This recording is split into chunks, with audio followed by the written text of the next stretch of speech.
We have I understand we have our guests, ABA delegates Jamie Hawk and Maggie Smith here to talk about the ABA mid-year meeting report. It's on page 172 of your materials. Immediate past president Rajiv Majumdar is also a part of that, but I understand that he could not be available this afternoon. So with that, I will turn it over to ABA delegates Jamie Hawk and Maggie Smith for your mid-year meeting report. Welcome. Thank you. Jamie, do you want to go ahead first? Yes. Well, good afternoon. Thank you all so much for having us. We will be brief. We don't want to, we know you've been in 2 long days of Zoom meetings and do not want to stand in between you and hopefully your weekend starting. But we appreciate being on the agenda and having just a couple of minutes to share some updates about the ABA mid-year meeting that was last month, February 17th through the 22nd. And this was only the second all virtual meeting that the American Bar Association has ever had, and only the second time as the ABA House of Delegates that we've ever, not all 600 of us, been in a room packed together in our state delegations. So it's been kind of interesting to just see how they've used technology, and they're definitely considering for August. We just got a survey this week to see if we would be comfortable meeting in person for the annual meeting in August. So we'll see. There may be a third virtual meeting ahead of us late this summer. So, but you know, the mid-year meeting is a little bit smaller than the annual meeting, but it's been packed full of educational events and programming and networking opportunities. And so, and the good thing, if there's any silver lining, as we know, to this difficult year of the pandemic, has been the use of technology and increasing access for folks. So I think if the annual meeting, all of the programming in August is going to be virtual again for sure, even if we meet in person for the House of Delegates. So if you haven't ever attended an ABA meeting, I hope that you'll consider doing so. There's really excellent programming, as I mentioned, and everything is free and sort of open given the pandemic. So, you know, please reach out to us if you're interested, or we can provide any more information about that. But I just wanted to quickly highlight a couple of program highlights where we had Washington lawyers participating, and then I'll turn it over to Maggie to touch on the, gosh, I think there were more than 30 resolutions. There were 30 that were approved, yes. Yeah. There were about 32 altogether. A couple of them were withdrawn. Right, that we debated and voted on. So she'll cover those. So, but just quickly, there was some excellent programming on racial bias and how it permeates throughout the judicial system.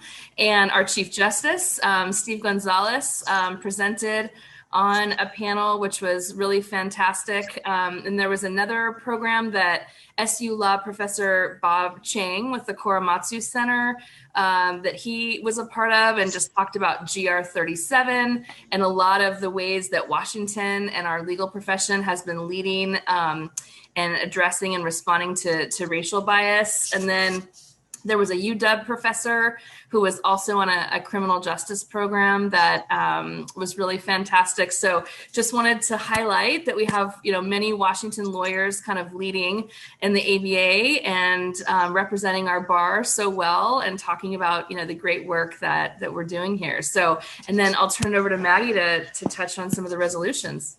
Yeah. Okay. Well, hello, everybody. Good afternoon. And as I was saying, there were 30 proposed, actually, there were about 32, 33 proposed resolutions. But anyway, 30 of them were approved. I understand that you have a copy of summaries of those proposals. So you'll be glad to know that unless you want to ask me about them, I will just go over a selected few, and they're not necessarily the most important ones, because that's all relative, and I'm sure everybody who put forward these proposals, they all think that that particular one might be the most important. But I've just chosen a few that are of interest amongst several. So that I will highlight. I'll summarize them. I'm not going to read them to you. For example, 10B urges diversity when making appointments to court commissioners, committees, boards, task forces, and similar entities that serve as arms of the court. We have 10E, which urges that Congress enact legislation to prohibit the disclosure of personally identifiable information for federal judges. We have 11-1. The rules of procedure, and this is important for us if we're going to be putting forward proposals. The rules of procedure for the House of Delegates to add the requirement that a resolution must advance one or more of the ABA's 4 goals, which, by the way, are on our website. And that's Goal 1, serve our members. Goal 2, improve our profession. Goal 3, eliminate bias and enhance diversity. Goal 4, advance the rule of law. Let's see. 101A urges enactment of laws permitting specially trained canines to assist victims or vulnerable witnesses in their participation in any stage of the criminal justice system. We've got 101C urges all nations to negotiate an international convention for the protection of animals that establishes standards for the proper care and treatment of all animals to protect public health, the environment, and animal well-being. We've got 103A, which urges the protection for special immigrant juvenile beneficiaries from removal from the United States while they wait for a visa to become available. We've got 106A, which encourages the legal profession and justice systems to use pronouns consistent with a person's gender identity in file proceedings, during mediations and court proceedings, and within judicial opinions. We've got 107A, urges federal, state, local, and territorial and tribal governments to enact legislation that decriminalizes abortion, increases access to clinical abortion care, and protects pregnant people from any criminal prosecution for having an abortion or experiencing a miscarriage, stillbirth, or other adverse pregnancy outcomes. And this last one here that I'm going to cover, 300B, this encourages Congress and the state, local, and territorial and tribal legislatures to enact legislation and appropriate adequate funding to ensure access to fair, affordable, and high-quality childcare and family care. And essentially, in summary, the legal profession to develop policies and best practices regarding fair and affordable access to and support for high-quality childcare and family care for all individuals working in the legal profession. So those are the ones I've gone through. If anyone has any questions, let me know, and I hope I'll be able to answer. All right. Well, thank you so much for that. That's a relief. I'll open this up for questions from our governors. I do note that I have over the years I've gone to many of the ABA annual meetings, not all of them, starting I think in 1995. And by far, my favorite ABA annual meeting was in Toronto. And I'm disappointed to to see that this year it was going to be in Toronto again, and it looks like it's been canceled, at least for purposes of the programs. In the future, well, even this program, I'm sure this is great, but I would encourage my fellow governors that if you ever have the chance to go to an annual ABA meeting, they are absolutely fascinating. You hear from Supreme Court justices, people in the legal community. I had a very nice chat one time for about half an hour, 45 minutes with Edwin Meese when he was waiting to do a CLE. Hillary Clinton's been there. It's just an amazing collection of folks and presentations. So highly recommend it to when we're gathering again. I'm not seeing any other hands from governors. And so I'll turn it back to you, Ms. Smith and Ms. Hawk, for any final comments.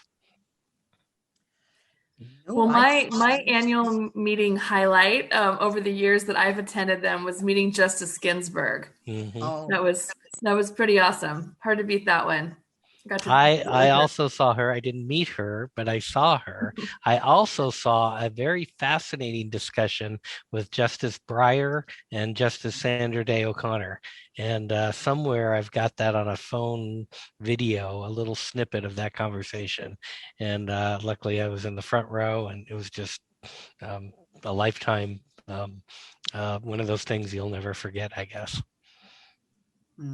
I just think it's wonderful also just to socialize with everybody, our fellow attorneys, and it's just a lovely social event and thoroughly enjoyable in person. Right. And hopefully someday soon we'll get back to that. All right. Well, I do see a hand up. I think Chief Disciplinary Counsel Doug Ende has his hand up. Chief Ende, why is that not on? You're not showing up on my. Oh, yes, you are. There you are. Yeah. Chief Ende. Thank you, President Cicchetti. I don't have a question, but I wanted to put something on the delegation's radar that I expect to be coming up at the annual meeting. I expect there to be a resolution coming out of a joint initiative of the Commission on Lawyer Assistant Programs and the Standing Committee on Professionalism, which will recommend an amendment to Model Rule of Professional Conduct 1.1, actually the commentary, to emphasize the importance of lawyer well-being as an aspect of competence. So if that does come forward, I would encourage the delegation to consider it seriously and support it. And if I can be of any assistance, I've learned about it from my service on the Standing Committee on Ethics and Professional Responsibility. Happy to provide any information that I've got. Thank you, Chief Ende, and that's a valuable resource there. I encourage you to take advantage of that. If you've read any of my columns in the last few Bar News editions, one of the pillars of my platform this year is member well-being and improving Washington State's commitment to our well-being program. So this is something that's very near and dear to me, and also Chief Ende and other members across our state. So I encourage you as well to look into that and support it if you can. Excellent. Yes, thank you so much, Doug. Very helpful. Okay. The annual meeting will be August 4th through the 9th. So you can hop online there and enjoy some of those free programs if you're interested. And don't hesitate to reach out to us if we can answer any questions. Wonderful. Thanks so much for spending your afternoon with us. We appreciate the update, and we look forward to future updates and hearing more from the ABA in the future. Thank you. Thank you. Thank you all. Have a nice weekend. You too. Bye-bye. Bye. Okay, next on our agenda, maybe perhaps a short break. 5. We're well ahead of time, so let's say 3. Would be appreciated. 2:45. Why don't we come back at 2:45?